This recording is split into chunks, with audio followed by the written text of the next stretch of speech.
da 12ª sessão ordinária, realizada em 10 de maio de 2006, presidente, senhora ministra Ellen Grace, procurador-geral da República, doutor Antônio Fernando de Souza. Pregoados os seguintes processos: habeas corpus e recursos extraordinários. Senhores ministros, tenho a satisfação de comunicar que contamos com a presença hoje no plenário dos alunos do curso de Direito do Instituto Superior de Ciências Aplicadas de Limeira, São Paulo, e também da Faculdade de Projeção daqui do Distrito Federal. Sejam muito bem-vindos a essa casa.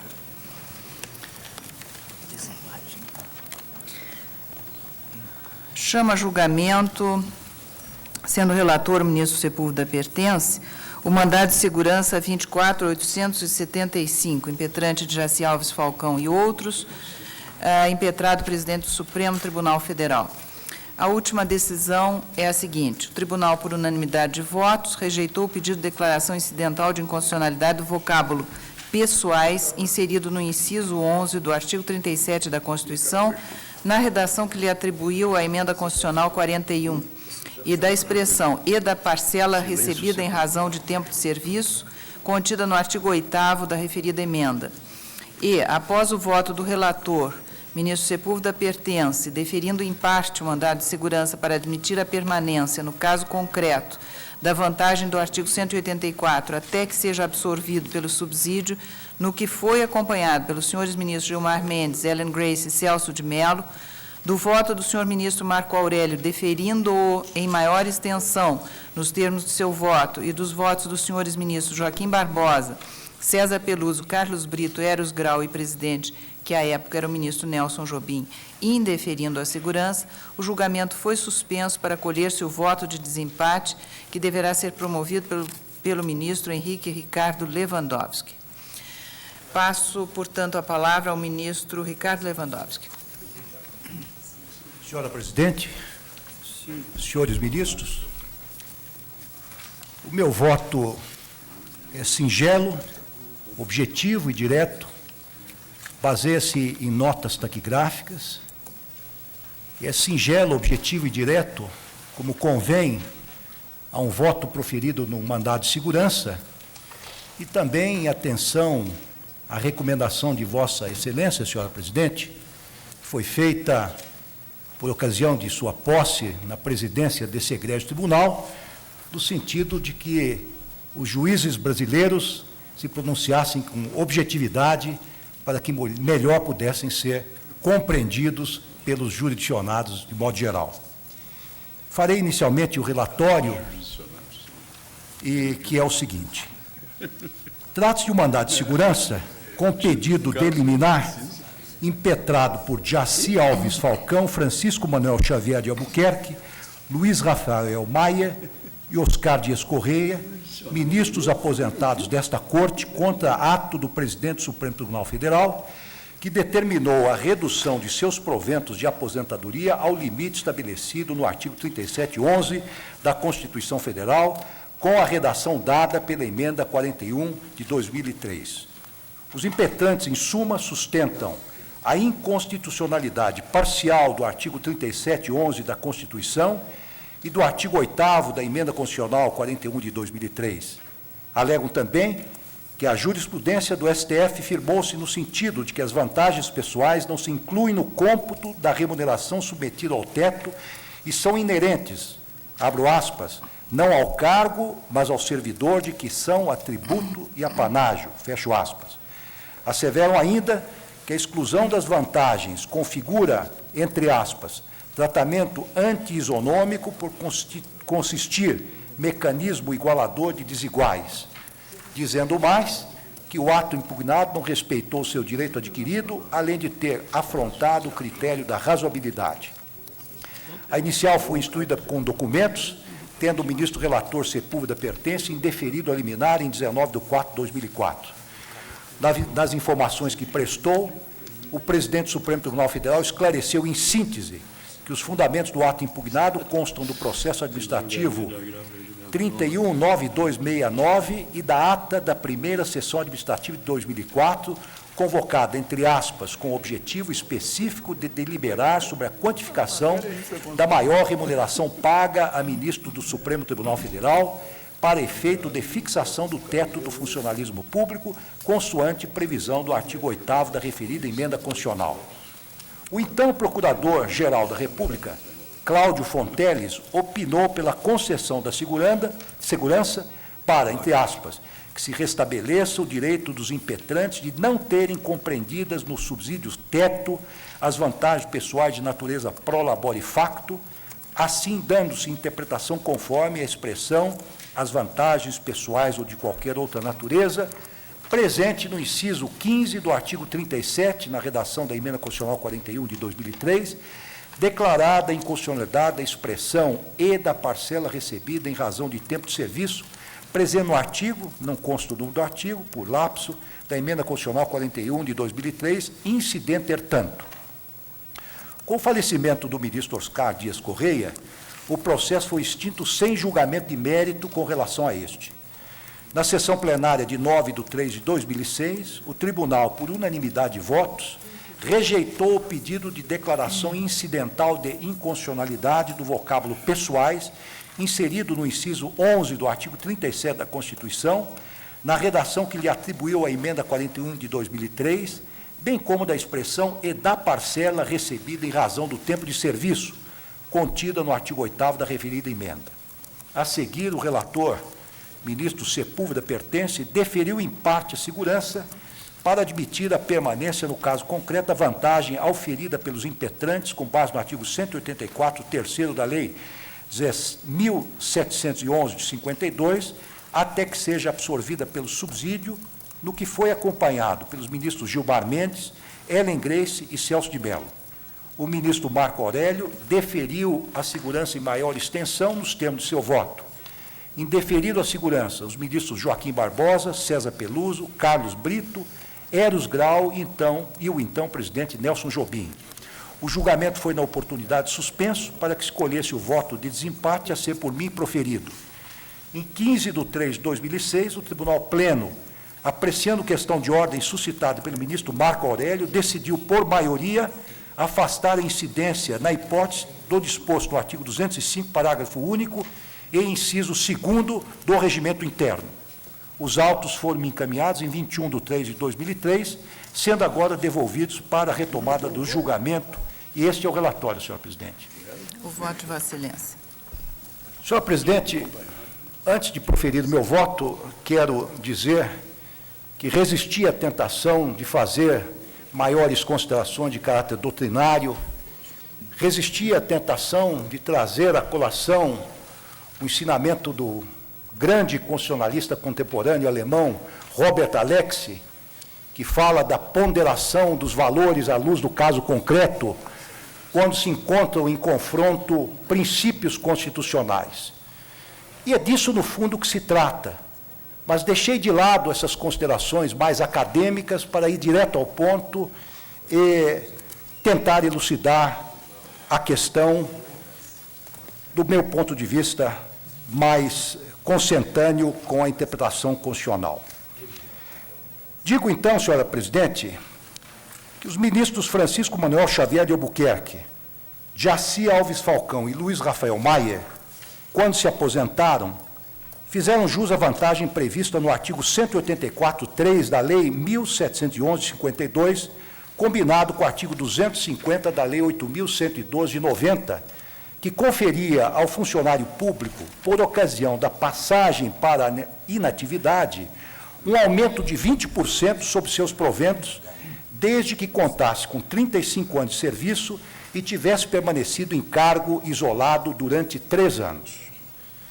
Embora as normas do diploma legal em questão, Estatuto dos Funcionários Públicos Civis da União, posteriormente alterado pela Lei 8.112, tivessem como destinatários os servidores públicos estrito sensu, o STF estabeleceu que as vantagens previstas no artigo 184 estendem-se também aos magistrados.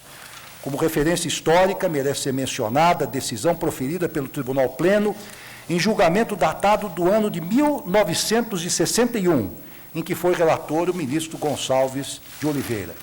Eu cito o julgamento em nota de rodapé. Mais recentemente, em decisão prolatada no ano de 2003, A Corte, por seu tribunal pleno, sendo relator o ministro Maurício Correia, assentou, entre aspas, que as vantagens previstas no artigo 184 da Lei 1.711 de 52, embora dirigidas formalmente aos servidores públicos em sentido estrito, vêm sendo aplicadas aos magistrados em face do disposto no artigo 32, parágrafo único da LOMAN, que equipara as categorias para fins previdenciários.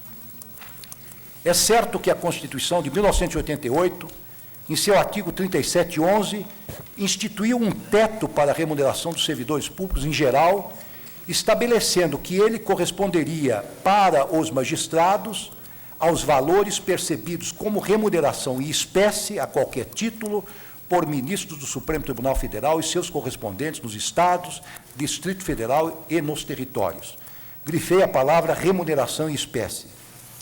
É interessante notar, porém, que o constituinte originário, no artigo 17 do ato das disposições constitucionais transitórias, ao determinar a imediata redução de todos os valores percebidos em desacordo com a Constituição, sem admitir a possibilidade, entre aspas, de invocação de direito adquirido ou percepção de excesso a qualquer título, distinguiu remuneração de vencimentos, vantagens adicionais e proventos, como que a sugerir que a sua disciplina obedeceria a regimes próprios. Cerca de uma década depois, em meio à perplexidade generalizada que se instaurou entre os intérpretes quanto à exata exegese da locução, entre aspas, remuneração em espécie, constante o artigo 3711, o dispositivo teve a sua redação alterada pela Emenda Constitucional 19 de 1998, que emprestou maior disciplina e rigor à matéria, passando a consignar, entre aspas, que a remuneração e o subsídio dos membros de qualquer dos poderes da União, dos Estados e do Distrito Federal, e os proventos, pensões ou outra espécie remuneratória, percebidos cumulativamente ou não, incluídas as vantagens pessoais ou de qualquer outra natureza, não poderão exceder o subsídio mensal em espécie dos ministros do Supremo Tribunal Federal. Grifei as expressões mais importantes desse trecho do artigo 3711. Passados mais 5 anos, a Emenda Constitucional 41, embora mantendo a dicção da Emenda Constitucional 19 de 1998 no tocante ao teto remuneratório correspondente ao subsídio percebido em espécie pelos membros do Supremo Tribunal Federal, mais uma vez alterou o inciso 11 do artigo em comento, desta feita para estabelecer novos limites remuneratórios para os integrantes dos distintos poderes dos 3 níveis político-administrativos da Federação. Ademais, estabeleceu em seu artigo 8º, enquanto não fosse fixado o valor do subsídio, entre aspas, será considerado para fins do limite fixado naquele inciso o valor da maior remuneração atribuída por lei na data da publicação desta emenda a ministro do Supremo Tribunal Federal a título de vencimento, representação mensal e da parcela recebida em razão de tempo de serviço. Também grifei as expressões mais importantes das alterações introduzidas por essa nova emenda constitucional. Foi exatamente com base na Emenda Constitucional 41 de 2003 que o presidente do Supremo Tribunal Federal determinou a redução dos proventos dos impetrantes, porquanto seu valor, com incidência do percentual de 20% previsto no artigo 184.3 da Lei 1.711 de 52, ultrapassou o teto constitucional. Ocorre que o Supremo Tribunal tem agido com cautela e sensibilidade no tocante à disciplina do teto remuneratório, desde as primeiras decisões que prolatou a respeito do tema. Com efeito, embora haja considerado auto-aplicável o artigo 3711 em sua redação original, excluiu inicialmente as vantagens de caráter pessoal do teto nele estabelecido, que só passaram a constar de forma expressa do texto do referido dispositivo após a edição da Emenda 19 de 1998. E aqui, nota de rodapé, cito várias decisões do Pleno neste sentido.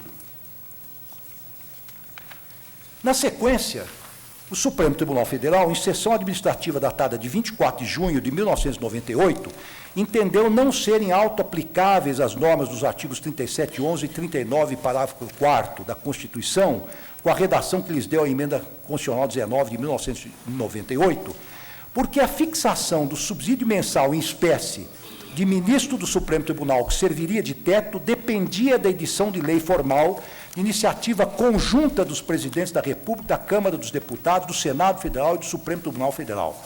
Essa tese, cumpre notar, foi reafirmada em diversos julgados após a tomada dessa decisão administrativa. Também, em nota de rodapé, faço alusão a essas decisões todas tomadas, inclusive, pelo Pleno.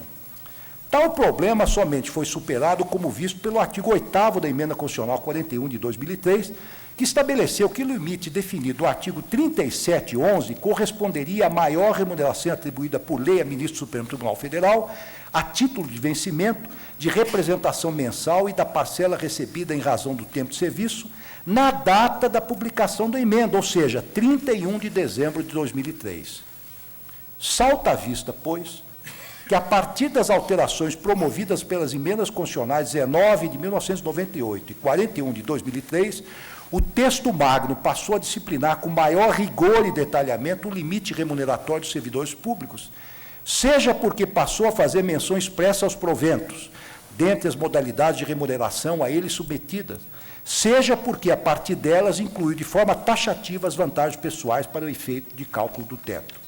Assim sendo, a meu juízo, os impetrantes incorporaram legitimamente a vantagem em comento aos seus proventos, porquanto fizeram em conformidade com a lei vigente à época das respectivas aposentadorias, em harmonia com a interpretação que esta Corte conferia ao limite remuneratório do artigo 3711 até o advento da Emenda Constitucional 41 de 2003.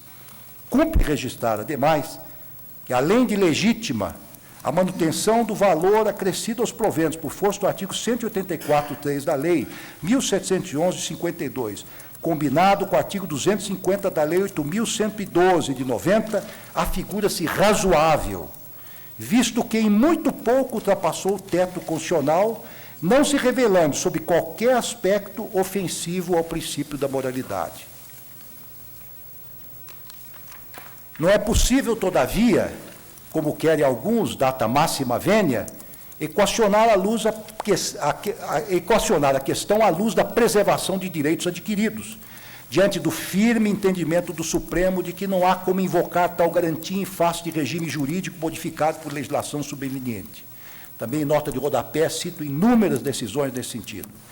A conciliação das situações dos impetrantes com a nova ordem constitucional, então, há de fazer-se sob o prisma da irredutibilidade de vencimentos, da adicional garantia dos magistrados, estendida pelo STF também aos proventos. Também cito aqui uma série de decisões nesse sentido, que repele a ideia de decesso remuneratório. Nessa linha, o Supremo tem decidido que o valor nominal da remuneração percebida pelo servidor, sob a égide de determinado plexo normativo, não pode sofrer diminuição, sob pena de vulnerar a situação juridicamente estável, imune à alteração legislativa posterior. Convém sublinhar, porém, que a jurisprudência dessa Corte apenas assegura a percepção do montante global dos vencimentos ou proventos, e não a remuneração de percentuais que integram o seu cálculo. Porque não se pode admitir que uma situação jurídica derivada de regime remuneratório que não mais subsiste venha a perpetuar-se no tempo em permanente contradição com o regramento normativo superveniente. A partir dessas reflexões, senhora presidente, e sempre com o intuito de alcançar a solução que melhor possa conciliar os princípios da boa-fé e da segurança jurídica com o limite remuneratório estabelecido na Emenda Constitucional 41 de 2003, é que acompanha o eminente relator, ministro Sepúlveda Pertence, para conceder parcialmente a segurança, assegurando aos impetrantes o direito de continuar recebendo os acréscimos sobre os proventos, até que o seu montante seja coberto pelo subsídio fixado em lei para os ministros do Supremo Tribunal Federal. Esse é o meu voto. Portanto, Vossa Excelência acompanha o relator e admite a permanência da vantagem do artigo 184 até que absorvido pelo subsídio. É esse o teor do voto do eminente relator. Portanto, Vossa Excelência desempata no sentido do voto do relator. Em sentido contrário, indeferiam o ministro Joaquim Barbosa, o ministro César Peluso, Carlos Brito, Eros Grau e Nelson Jobim, então presidente da Casa. O ministro Marco Aurélio deferia em maior extensão, portanto, fica na linha do deferimento. Reconhecendo em si o direito adquirido e a parcela como vantagem pessoal, Certo. não apanhada, portanto, pelo teto. Portanto, o voto de Vossa Excelência, por mais abrangente, também se filia a essa corrente. Eu proclamo, portanto, o resultado. O tribunal, por maioria, deferiu, em parte, o mandado de segurança nos termos do voto do relator. Agora, essa questão do limite temporal, até que a parcela seja absorvida pelo subsídio, Sim, isso porque consta- isso, de fato, já ocorreu. Então, não se projeta no tempo para ninguém mais. Sim, foi o meu voto. Para ninguém mais, consideradas as balizas do processo. Claro, temporário. Perfeito. É que o caso concreto contém essa particularidade. Durante algum tempo, Sim, eu não estou os examinando impetrantes, esse caso, não é? ministro, que eu não tenho os dados. Estiveram- A decisão para este Há caso é estados em que não exatamente... tem subsídio e tal. E a tese do direito adquirido fica, portanto, excluída, né, explicitamente, de que não há direito adquirido oponível a esses tetos, não é? Eu acho que também isso ficou bem claro. Não do voto vencido. Não do voto do ministro Marco Aurélio, exatamente, com essa ressalva. Não, o ministro Marco Aurélio não é vencido nesse caso. Ele acompanha a corrente majoritária em maior extensão. É vencido, parte. Em parte. Não, Vossa Excelência me permite? Pois não. Eu continuo com o voto proferido, apenas porque o meu voto vai além do voto do relator, se soma a ele. Exatamente. Mas eu fico vencido, de qualquer forma, no que concedia a ordem em maior extensão. Eu indago a taquigrafia se colheu a primeira parte da proclamação, no sentido do provimento parcial, e eu agora, então, aponto que ficaram vencidos os ministros Joaquim Barbosa, César Peluso, Carlos Brito, Eros Grau e Nelson Jobim, que indeferiam o mandado de segurança. Vencido em parte, na parte em que deferia em maior extensão, o ministro Marco Aurélio. Ele vai ter que pagar um risco com esse dinheiro. Maia.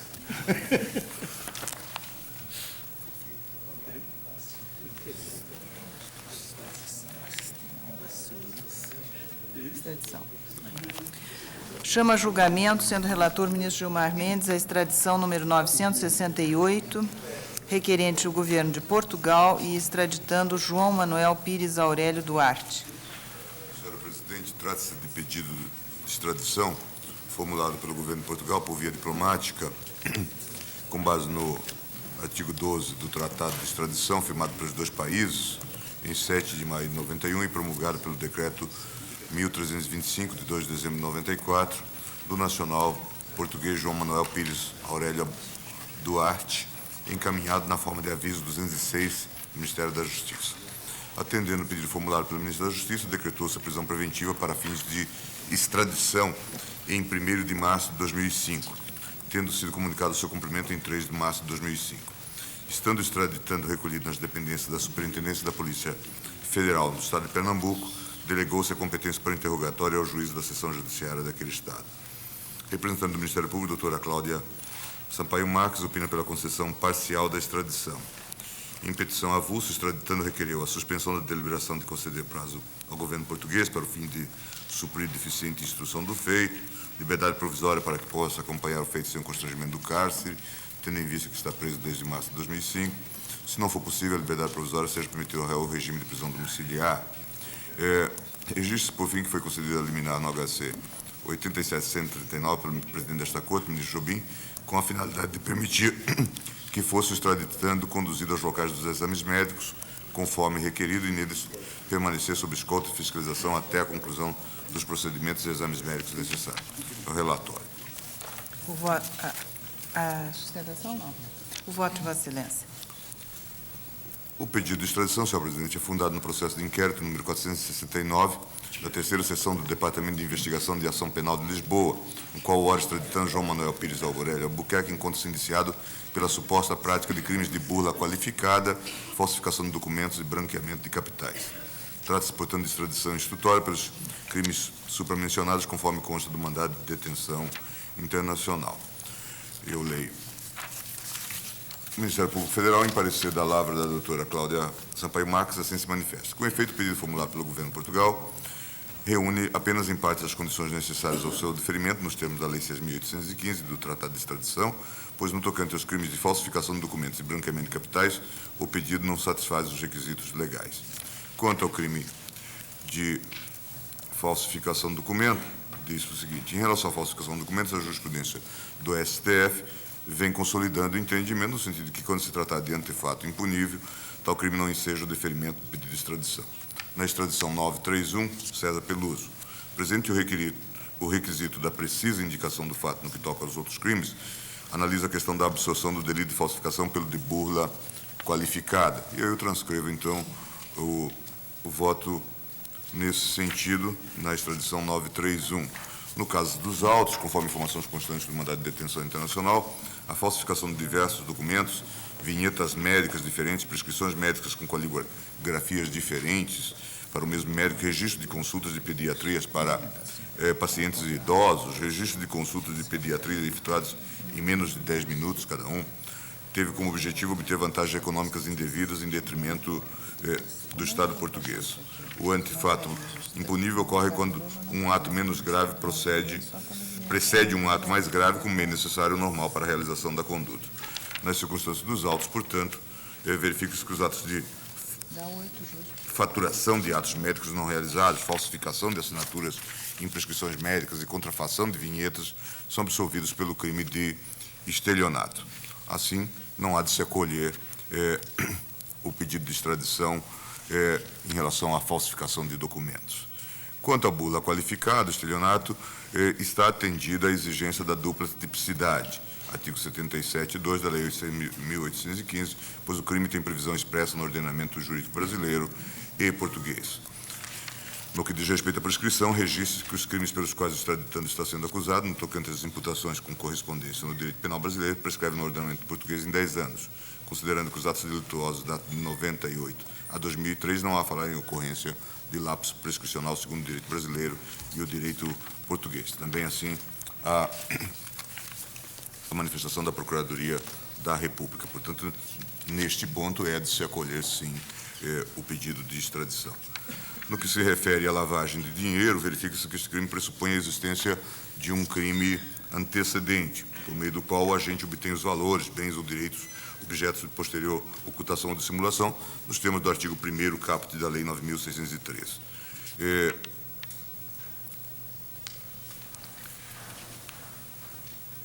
Na situação específica dos autos, o delito precedente imputado extraditando não está no rol das infrações penais antecedentes ao crime de lavagem de dinheiro, conforme se pode verificar do artigo 1º da Lei 9.613. E por essas razões, então, eu estou julgando improcedente o pedido nesse particular. Portanto, na linha do parecer da Procuradoria da República, o meu voto no sentido de se deferir-se imparcialmente o pedido de extradição para que o Nacional Português responda somente pelo crime de bula qualificada em Portugal. Como voto? O eminente relator defere em parte o pedido extradicional. Há divergências? A lavagem de dinheiro é anterior à nossa lei. Agora, E não tem a anterior Não tem lei. descrição também.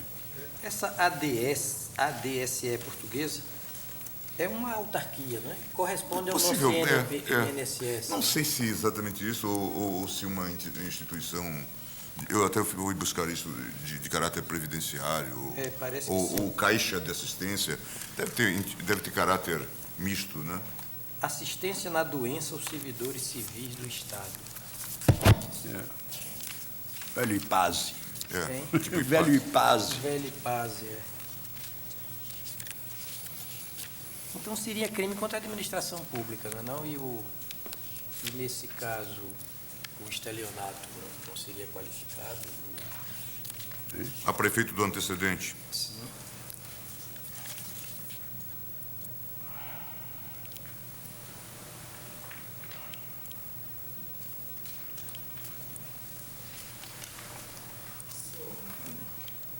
Seria o oitavo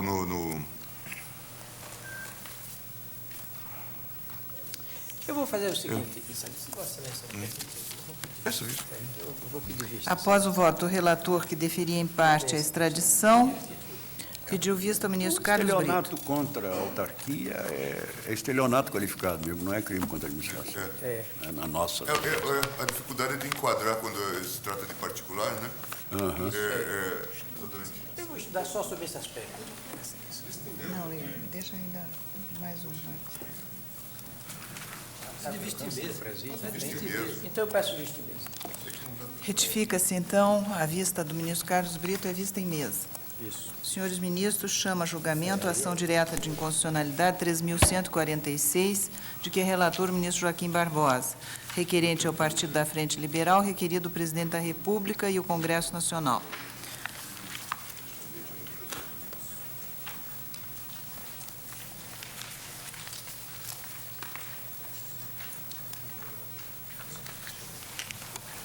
Senhora presidente, considerando que foi distribuída cópia do relatório aos demais ministros, eu leio versão resumida do texto. Trata-se de ação direta de inconstitucionalidade com pedido de liminar ajuizada pelo Partido da Frente Liberal em face da Lei 10.828, de 2003, que, supostamente acometida de vício formal, teria violado os artigos 5º, inciso 54 e 62, parágrafo 6º da Constituição Federal. Diz o requerente o seguinte, aspas, as medidas provisórias número 132, de 20 de outubro de 2003, número 133, de 23 de outubro de 2003 e número 134, de 24 de outubro de 2003, em virtude de estarem sobrestando as deliberações legislativas, foram aprovadas na Câmara dos Deputados na sessão do dia 17 de dezembro de 2003. Embora o Senado Federal as tenha recebido antes da deliberação do projeto de lei número 101, de 2003, as medidas provisórias foram apreciadas somente após a referida proposição. Em despacho de 3 de março de 2004, eu adotei o rito do artigo 12 da Lei 9.868, requisitando informações definitivas e as manifestações da Advocacia Geral da União e da Procuradoria-Geral da República. As folhas 46 e 52, as informações encaminhadas pelo presidente do Congresso Nacional, senador José Sarney, repudiam, basicamente, os argumentos do requerente. Eu leio o trecho das informações do então presidente do Congresso Nacional, senador Sarney. Aspas. Como se vê, os dispositivos constitucionais referidos tratam meramente do processo legislativo. Não há como se extrair de normas que disciplinam meramente o processo legislativo que delas possam se extrair valorações sobre a justiça material ou subjetiva dos seus conteúdos. Não há como ver em uma mera inversão de pauta que disso resulte alterações no conteúdo da matéria aprovada. A verdade é que da narração dos fatos, da fundamentação jurídica, não decorre a lógica do pedido.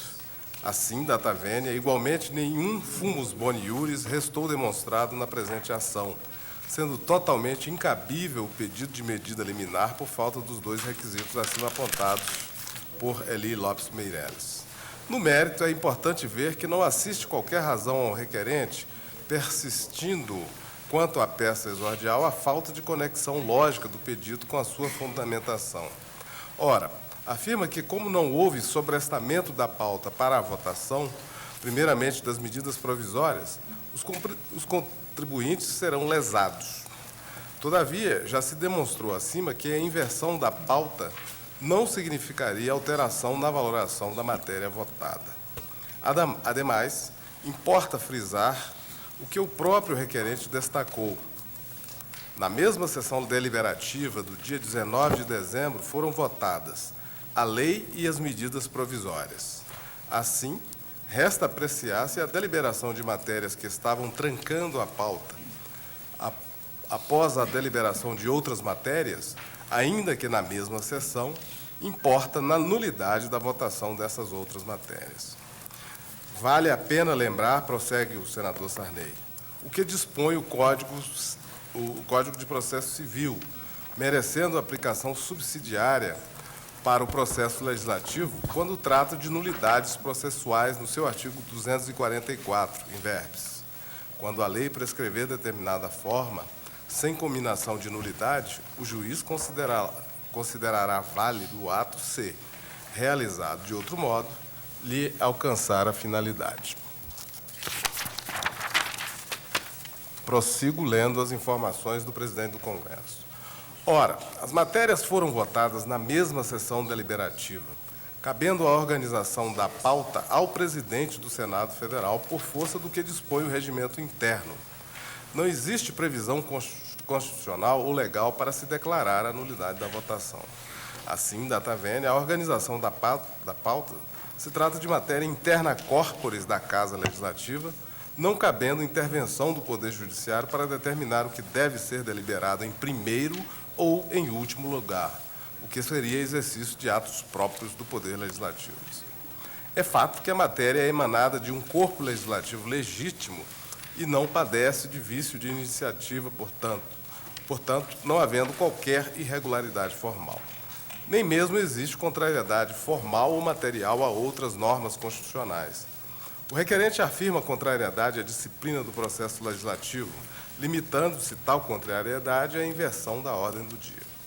Em verdade, a exordial retrata apenas a opinião do autor, que, não conformado por não lograr fazer vencedora a sua opinião, resolve socorrer-se do judiciário, questionando o processo. Entretanto, nenhum vício de iniciativa ou de votação foi alegado, além de mera inversão de pauta, que na mesma sessão deliberativa aprovou as medidas provisórias e a lei impugnada. Mas nenhuma valoração material do seu conteúdo foi inquirida para saber se a mera inversão da pauta representou lesão aos interesses dos contribuintes. Dessa forma, fica patente que não se encontram motivos para a declaração de inconstitucionalidade requerida. Fecha aspas. Também prestou informações o presidente da República que, em síntese, citando precedentes dessa Corte, afirma tratar-se de alegação cujo exame implica a interpretação de normas regimentais do Congresso Nacional. Neste sentido, também se manifestou o advogado-geral da União pela improcedência do pedido, bem como a Procuradoria-Geral da República. Em seu parecer, que observa o seguinte, aspas, conforme ressaltado nas informações prestadas pelo Congresso Nacional, não há desrespeito ao preceptivo constitucional supratranscrito, posto que as matérias foram votadas na mesma sessão deliberativa, cabendo exclusivamente ao presidente do Senado a organização da pauta conforme previsão regimental. Fecha aspas. É o relatório, senhor. Falará pelo requerente o Partido da Frente Liberal, doutor Admar Gonzaga. Com a palavra. Senhora Presidente, antes de tudo, manifestar meus especiais cumprimentos a Vossa Excelência, senhores ministros, senhor vice-procurador-geral da República. Após mais de 45 dias de sua edição, foram aprovadas pela Câmara dos Deputados as medidas provisórias 132, 133 e 134 de 2003. Isto se deu em 17 de dezembro de 2003. Ocorre que em 19 de dezembro, a pauta deste mesmo ano, a pauta de deliberações do Senado se iniciou pela apreciação do projeto de lei 101/2003, que se converteu na lei 10.828, impugnada neste feito. Somente após a aprovação do PL, muito obrigado, do projeto de lei, é que se passou a apreciação das medidas provisórias. Porém, antes disso, Antes da apreciação do projeto de lei 101, o senador Demóstenes Torres, do PFL, arguiu em questão de ordem a presidência da Casa sobre a necessidade do sobrestamento da pauta. Indagou sobre o óbice constitucional contido no parágrafo 6º do artigo 62 da Constituição. Em resposta, o presidente do Senado Federal assim sentenciou: a tramitação das MPs só ocorrerá depois da leitura. Dessa maneira, enquanto não forem lidas, vamos continuar a apreciar o item constante da pauta. Assim, excelências, uma vez mais, a oposição assistiu à força majoritária atuar, utilizando-se como argumento para se desviar do óbice constitucional, minúcia regimental, pseudo-regimental. Sim, para superar o que se buscou com a concepção do parágrafo 6º da Constituição, do artigo 62, o presidente do Senado Federal se serviu de prática que nem base regimental tem. É verdade, não existe a regra sobre, no que se refere à medida provisória. Sim, para impedir que a maioria transgrida os limites impostos pela Constituição Federal, o PFL denunciou no momento oportuno o vício formal ocorrido e agora a declaração de inconstitucionalidade, e na época a declaração de inconstitucionalidade da lei, do projeto de lei votado, que se converteu na Lei 10.828, resultante da aprovação do projeto de lei 101. O Procurador-Geral da República e o Advogado-Geral da União contraditaram a inicial com um único fundamento, que a inversão da pauta, na sessão 19 de dezembro de 2003, constitui matéria exclusivamente interna corporis, imune, portanto, ao controle jurisdicional. Com todas as vênias de Vossas Excelências, entende o requerente que a inversão da pauta se constituiu em vício de natureza formal que contaminou o processo legislativo. O simples recebimento da medida provisória pelo Senado Federal, com todas as vênias, é suficiente para que a pauta fique travada. É o que dispõe a Constituição Federal e consagra a doutrina. Neste exato sentido, o simples recebimento da medida provisória define um instante em que a pauta fica travada. O sobrestamento, não há dúvidas, excelências, o sobrestamento das deliberações deriva diretamente do comando constitucional e não de norma regimental, ainda mais quando ela não existe. Sobrestamento deflui de norma de eficácia plena e não pode se curvar ao formalismo de índole infraconstitucional. Caso contrário, seria o absurdo de aceitar a formalidade regimental condicionando a Constituição Federal. Isso nada tem a ver com questão interna corporis. A jurisprudência do tribunal é pacífica quanto a isto. Tem precedentes. Mandado de segurança 22.183, ministro Marco Aurélio, DJ de 12/12/97. Ação direta de inconstitucionalidade 2.666, ministra Ellen Grace. O memorial que apresentei, excelência, consta entendimento doutrinário ainda do ministro Gilmar Mendes sobre a questão, especificamente sobre as regras de tramitação das MPs. Descabe, excelências, portanto, considerar interna corporis o sobrestamento das deliberações do Senado Federal, determinado por norma constitucional de eficácia plena e aplicação imediata.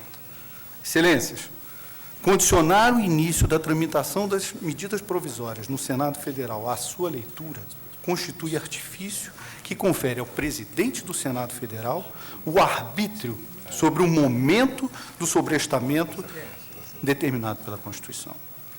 A se confirmar a validade da superação do trancamento da pauta em virtude do argumento de se organizar a pauta, constituir-se-á em fórmula de drible do teor da norma constitucional. Será sujeitar à imposição constitucional a discricionariedade do destinatário da norma, os presidentes das casas legislativas. Deixar-se-á forçar a deliberação para negociar a deliberação. E por quanto tempo, Excelências? Um dia, 2? Uma semana? Mês? Vejamos as situações. Presidente da Casa Legislativa de situação, afinado com o Poder Executivo. Ok, tudo bem. Agora, este mesmo presidente da Casa Legislativa de situação que force uma situação de negociação. Problema para o Planalto. Presidente da Casa Legislativa de oposição. Problema para o Planalto.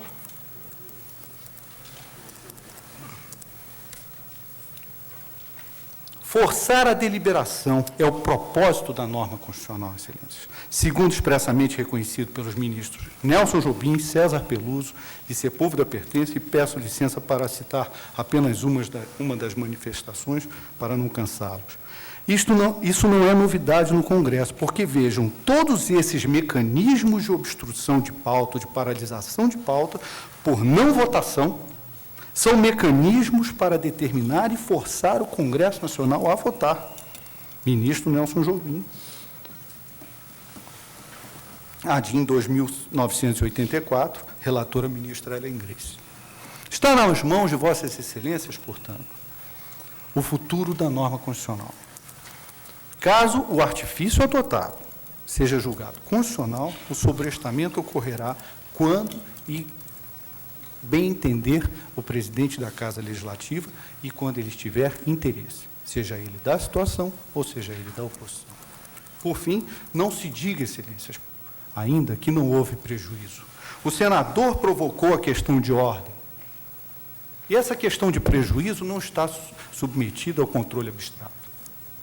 Seu desrespeito é cristalino vício de inconstitucionalidade punível com nulidade. Não se pode ficar com todas as vênias à mercê da conveniência política. Muito obrigado. Retorno a palavra ao ministro relator. Senhora Presidente, eu tenho uma questão preliminar. Observe que o artigo 1º da Lei 10.828 tem eficácia limitada no tempo.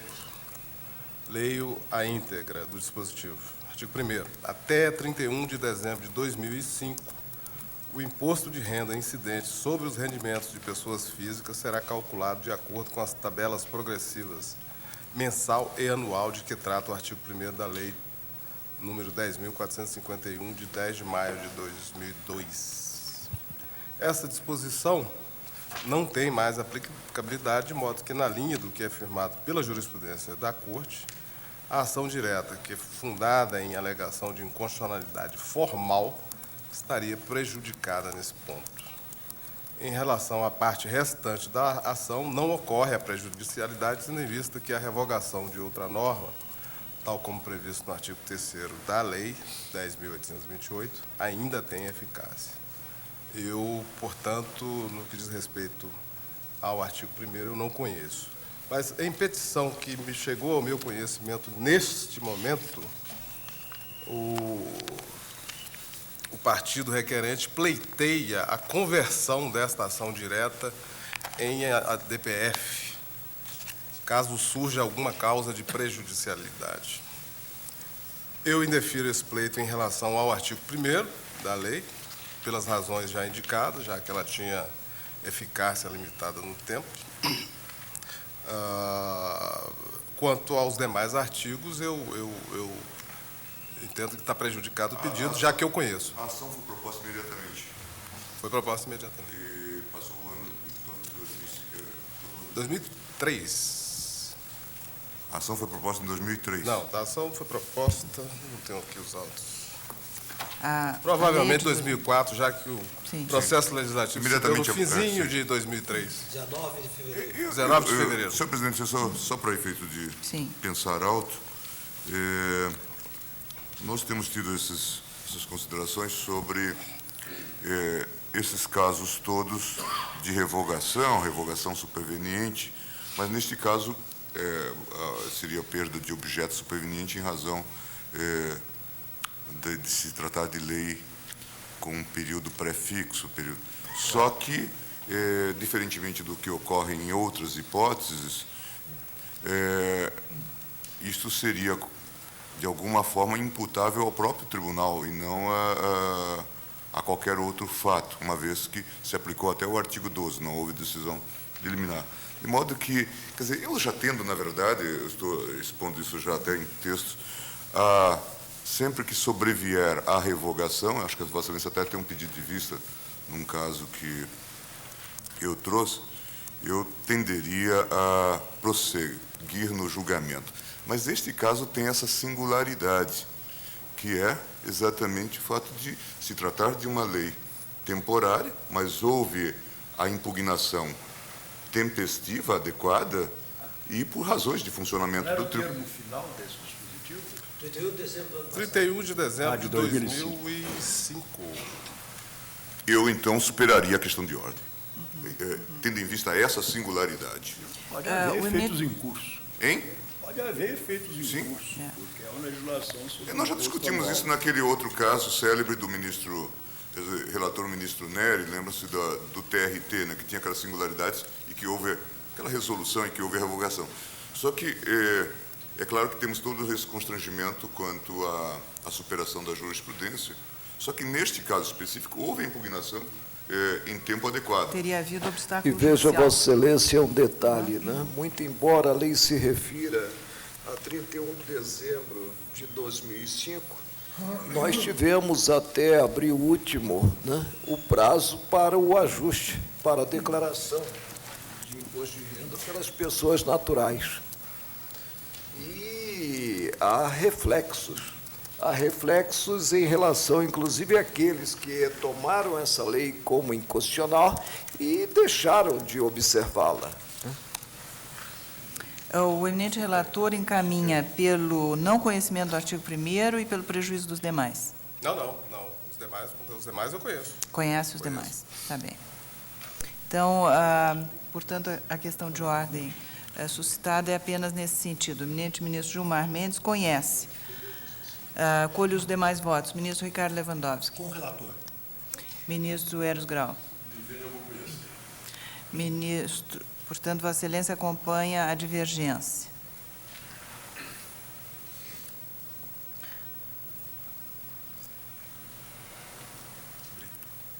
Senhora Presidente, Sim. esclarecimento de matéria de fato. O eminente relator autoriza? Se for matéria de fato. Pois não. No dia 16 de dezembro de 2004, o requerente entrou com a petição requerendo ao autor seja que fosse concedida preferência absoluta do feito em razão da iminência da questão temporal. Agradeço, Vossa Excelência. Carlos Brito. Também, com as vênias de estilo ao relator, eu vou acompanhar a dissidência do ministro Gilmar Mendes. Ministro César Peluso. Senhor Presidente, sem me comprometer com os fundamentos invocados na divergência, aqui por uma questão simplesmente de ordem prática, eu vou conhecer. Conhece. Não estou defendendo Ministro Gilmar. Ministro Marco Aurélio. Presidente, na visão aberta quanto ao processo objetivo, admito a impugnação. E o faço porque, muito embora o artigo 1º aluda a 31 de dezembro de 2005, fixando realmente um espaço temporal para se considerar as tabelas progressivas, né, há reflexos que estão sendo observados até nos dias de hoje. A par desse aspecto, nós temos que houve o pleito de concessão de medida cauteladora.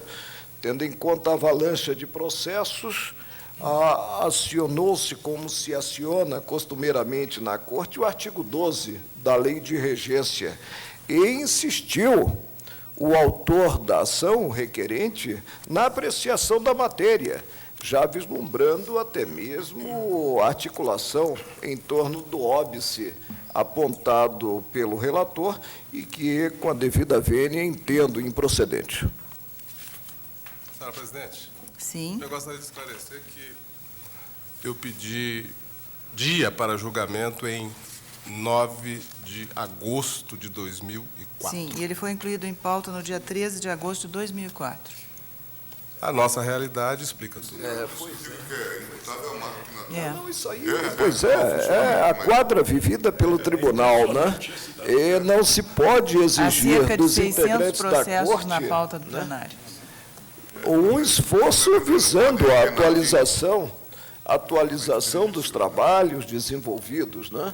Nós estamos, eu afirmo já no plenário, praticamente inviabilizados quanto ao grande número de processos.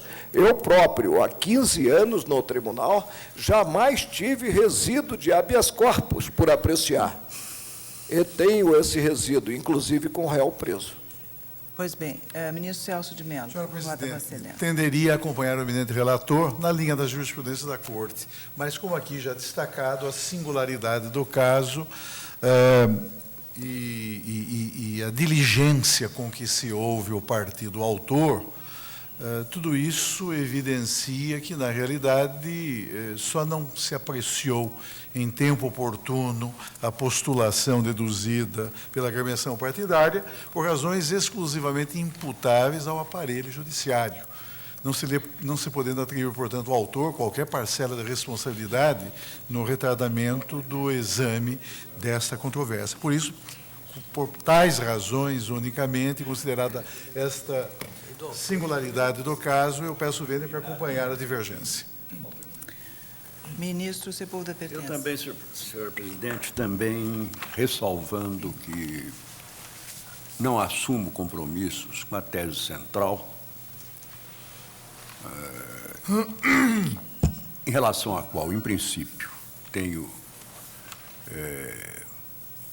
me mantido fiel à jurisprudência firmada, mas o caso é efetivamente singular.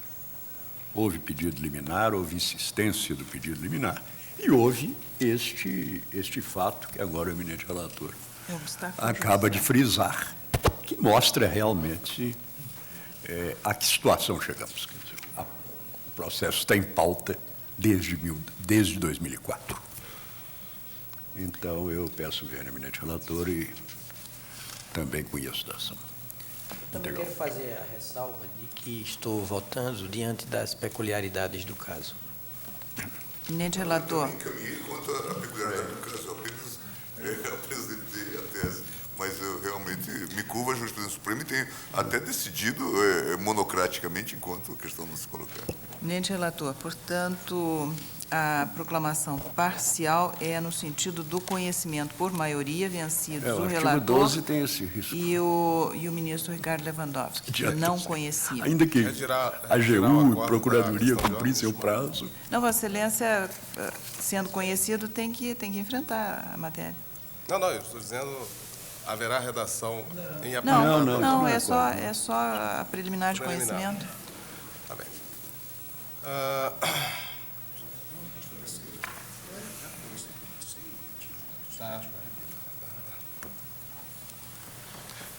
Senhor presidente, na presente ação, o Partido da Frente Liberal ataca unicamente alegados vícios formais da Lei Federal número 10.828, de 2003. Como já mencionado no relatório distribuído às Vossas Excelências, a ofensa à Constituição Federal consistiria no fato de o projeto de lei que resultou na norma atacada ter sido apreciado pelo Senado Federal antes das medidas provisórias números 132, 133 e 134. Um rápido intervalo e já voltamos com Justiça em Ação.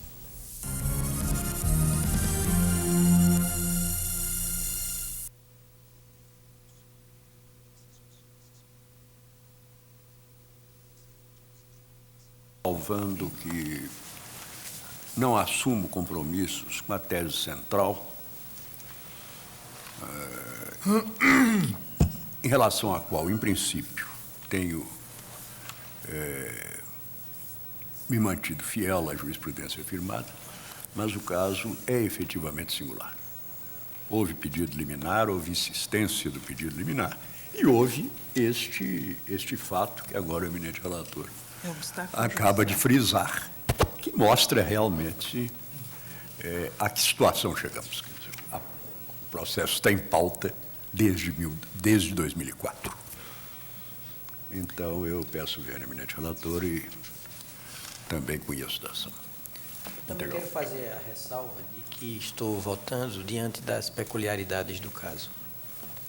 Eminente relator. Eu encaminhei quanto à peculiaridade do caso, apenas apresentei a tese, mas eu realmente me curvo à jurisprudência suprema e tenho até decidido monocraticamente enquanto a questão não se colocar. Eminente relator, portanto, a proclamação parcial é no sentido do conhecimento por maioria, vencidos o artigo relator 12 tem esse risco. e o ministro Ricardo Lewandowski, que não conheciam. Ainda que Retirar a o AGU e acordo a Procuradoria da questão de cumprissem o ordem prazo. Não, Vossa Excelência, sendo conhecido, tem que enfrentar a matéria. Não, eu estou dizendo, haverá redação em Não, não, é só a preliminar de Preliminar. conhecimento. Tá bem.